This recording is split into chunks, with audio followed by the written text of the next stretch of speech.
20장. 아시리아 왕 살곤이 보낸 군대 장관 다르단이 아스돗에 도착한 해의 일입니다. 다르단은 아스돗을 공격하여 그 성을 점령했습니다. 그때 여호와께서 아모스의 아들 이사야에게 말씀하셨습니다. 내 몸에 걸친 베옷을 벗고 내 발에서 신을 벗어라. 이사야가 여호와의 말씀대로 벗은 몸과 맨발로 다녔습니다. 그때 여호와께서 말씀하셨습니다. 내 종 이사야가 3년 동안 벗은 몸과 맨발로 다녔다. 이것이 이집트와 에티오피아에게 보여준 표적이요 징조이다.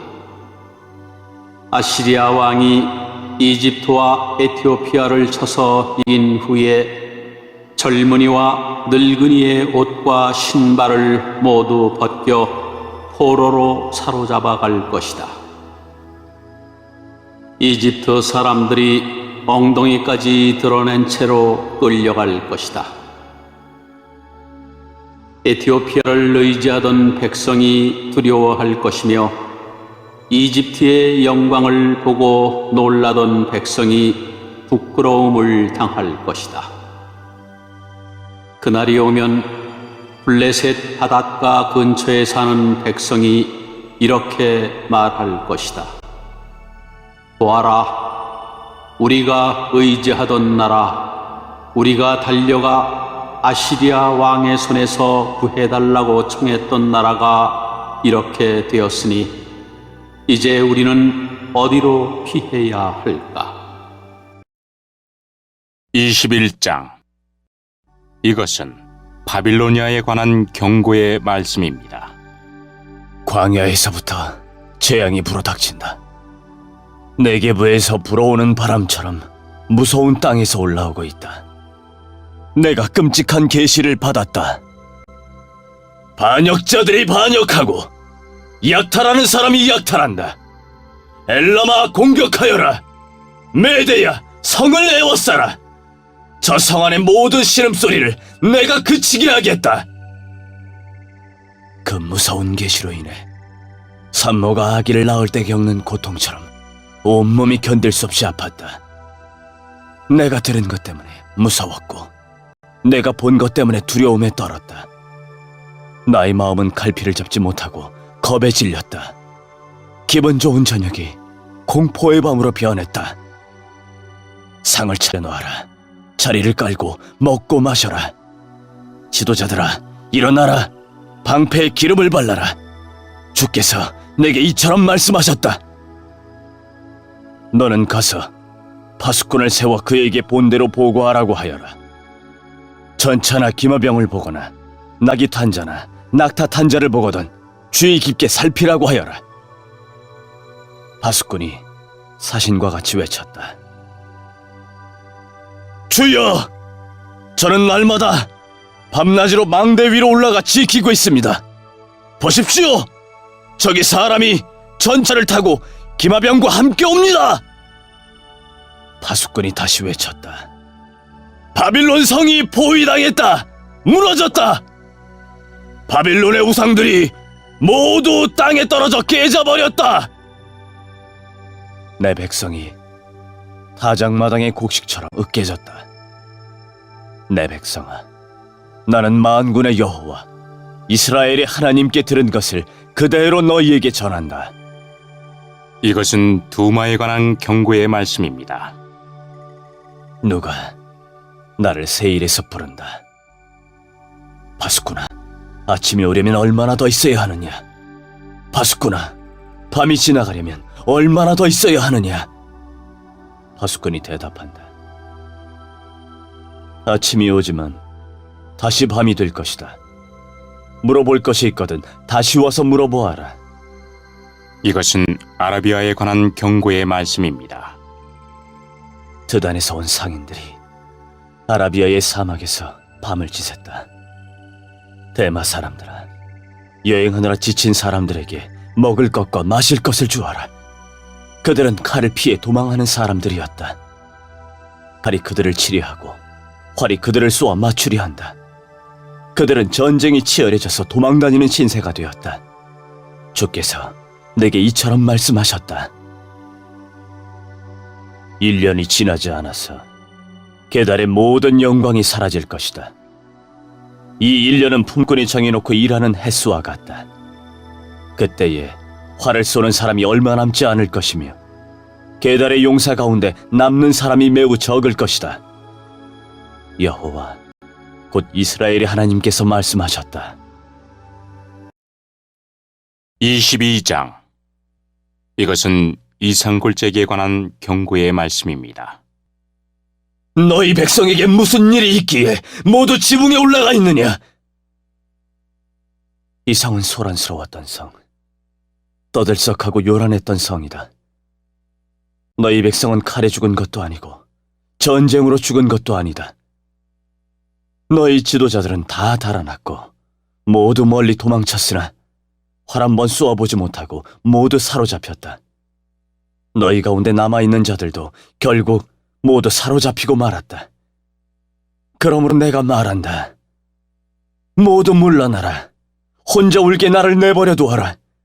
나의 가련한 백성이 멸망했다고 나를 위로하려 들지 마라. 주, 곧 만군의 여호와께서 특별한 날을 정하셨다.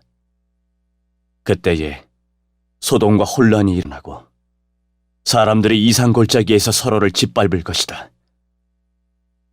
성벽은 무너지고 백성이 울부짖는 소리가 산까지 퍼질 것이다. 엘람 군대는 화살통을 메고 전차와 기병대가 함께 공격할 것이다. 기르 군대는 방패를 준비할 것이다. 너의 아름다운 골짜기에는 전차들로 가득 차고 성문에는 기병대가 진을 칠 것이며 유다를 지키는 방어선이 무너질 것이다. 그날이 오면 예루살렘 백성은 무기 창고에 보관되어 있는 무기에 의존할 것이다. 너희가 다윗성에 갈라진 틈들을 조사하였고 아래 저수지에 물을 모았다. 예루살렘에 있는 집을 조사하여 낡은 집들을 헐어서 그 돌로 성벽을 수리했다. 또 옛 연못에서 흘러나오는 물을 담아두려고 두 성벽 사이에 저수지를 만들었다. 그러나 너희는 이 모든 일을 하신 하나님을 바라보지 않았다. 오래전부터 그 일을 계획하신 분을 쳐다보지도 않았다. 그날에 주, 곧 만군의 여호와께서 백성에게 슬피 울고 머리를 밀고 거친 베옷을 입으라고 말씀하셨다. 그러나 보아라. 오히려 백성은 기뻐하고 즐거워하였다. 소와 양을 잡고 고기와 술을 마셨다. 그러면서 말하기를 내일이면 죽을 테니 먹고 마시자 라고 하였다. 만군의 여호와께서 내게 말씀하셨다. 이 죄는 너희가 죽기까지 용서받지 못한다. 주, 곧 만군의 여호와께서 말씀하셨다. 주, 곧 만군의 여호와께서 이렇게 말씀하셨다. 너는 왕궁 관리인 셈나에게 가라. 가서 그에게 전하여라. 여기에서 무엇을 하고 있느냐? 누가 여기에 내 무덤을 파라고 하더냐? 어찌하여 내가 높은 곳에 너의 무덤을 만드느냐? 어찌하여 내 자신을 위하여 바위에 놓을 장소를 파느냐? 권력을 잡은 사람아 보아라. 나 여호와가 너를 단단히 묶어서 던져버릴 것이다. 너를 머리수건처럼 돌돌 말아서 넓은 땅으로 던져버릴 것이다. 네가 거기에서 죽을 것이고 네가 자랑하던 전차도 거기에 있을 것이며 너는 내 주인의 집에서 부끄러운 사람이 될 것이다. 내가 너를 이 높은 자리에서 쫓아내고 내 자리에서 너를 몰아내겠다. 그날이 오면 내가 힐기야의 아들인 내 종 엘리야김을 부르겠다. 내가 내 옷을 빼앗아 그에게 입혀주고 내 허리띠를 그에게 둘러주겠다. 그리고 내가 차지하고 있는 높은 자리까지 그에게 주고 그를 예루살렘 백성과 유다 집안의 아버지가 되게 하겠다. 내가 또 다윗 집의 열쇠를 그의 어깨에 걸어주겠다. 그가 문을 열면 아무도 닫지 못하며 그가 문을 닫으면 아무도 열지 못할 것이다.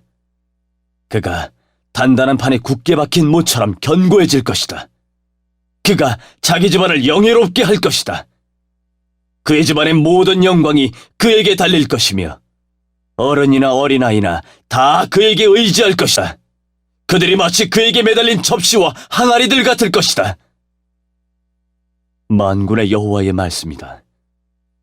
그날이 오면 단단한 판에 박힌 못이 삭아서 부러져 떨어질 것이고 거기에 매달린 것도 다 깨져버릴 것이다. 여호와의 말씀이다. 23장. 이것은 두로에 관한 경고의 말씀입니다. 타시스의 배들아, 통곡하여라. 두로의 집들과 항구가 파괴되었다. 키프로스 땅에서 떠도는 이야기가 모두 사실이다. 바닷가에 사는 사람들아, 잠잠하여라. 시돈의 상인들아, 입을 다물어라. 무역하는 사람들이 너희를 부자로 만들었다. 무역 상인들이 시올의 곡식, 즉 나일의 추수한 곡식을 바다 위로 실어날라 두로의 수입을 올리고 두로를 세계의 시장으로 만들었다. 시돈아, 바다의 요새야, 부끄러운 줄 알아라. 바다의 피난처인 두로가 말했다. 나는 진통을 겪어본 일이 없고 아기를 낳지도 않았으며 남자아이나 여자아이를 길러본 적도 없다. 이집트가 두로에 관한 소식을 듣자마자 큰 슬픔이 뒤따를 것이다. 타시스로 도망가거라. 바닷가에 사는 사람들아, 슬피 울어라. 이것이 너희가 뽐내던 성이냐? 아주 오래전부터 내려온 옛 성이냐? 주민들이 먼 곳까지 옮겨가서 살던 바로 그 성이냐? 왕관을 쓰고 있는 두로, 상인들이 왕처럼 대접받던 성, 무역상들에게 크게 존경받던 성인 두로에 대하여 누가 이런 계획을 세웠느냐? 만군의 여호와께서 이 일을 계획하셨다. 주께서 이 교만한 사람들을 낮추시고 땅에서 존경받던 사람들을 부끄럽게 만들기로 결정하셨다. 타시스야, 나일강이 이집트를 가로지르며 흐르듯 내 땅을 다녀와라. 이제는 내가 머무를 항구가 없다. 여호와께서 바다 위로 손을 뻗쳐 나라들로 두려움에 떨게 만드신 후 가나안의 요새들을 허물라고 명령하셨다. 여호와께서 말씀하셨다. 시돈아, 내가 다시는 기쁨을 누리지 못할 것이다. 처녀딸 시돈아, 너는 멸망할 것이다.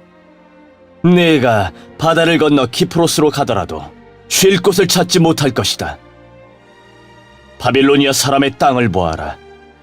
바빌로니아는 이제 더 이상 나라가 아니다. 아시리아가 바빌론의 배들을 위하여 기초를 쌓았다. 그들이 망대와 흑언덕을 쌓아 공격하여 바빌론을 폐허로 만들었다. 그러므로 너희 타시스의 배들아, 슬피 울어라. 너희의 요새가 무너져 버렸다. 그날이 오면 두로는 한 왕이 사는 횟수만큼 곧 70년 동안 잊혀질 것이다. 70년이 지난 후에는 다음과 같은 노래에 나오는 창녀처럼 될 것이다. 너 잊혀진 창녀야. 내 수금을 들고 성을 돌아다녀라. 아름답게 수금을 타고 노래를 많이 불러서 사람들이 다시 너를 기억하게 하여라. 70년이 지나면 여호와께서 두로를 돌아보시어 옛날처럼 다시 무역을 할 수 있게 하실 것이다. 그때에 두로는 다시 땅 위에 있는 세계 모든 나라에 제 몸을 팔아 돈을 벌 것이다. 그러나 두로가 벌어서 남긴 것은 여호와의 몫이 될 것이며 두로는 제 몫을 가지지 못할 것이다. 여호와를 섬기며 사는 백성이 두로가 벌어들인 것으로 양식과 좋은 옷을 살 것이다.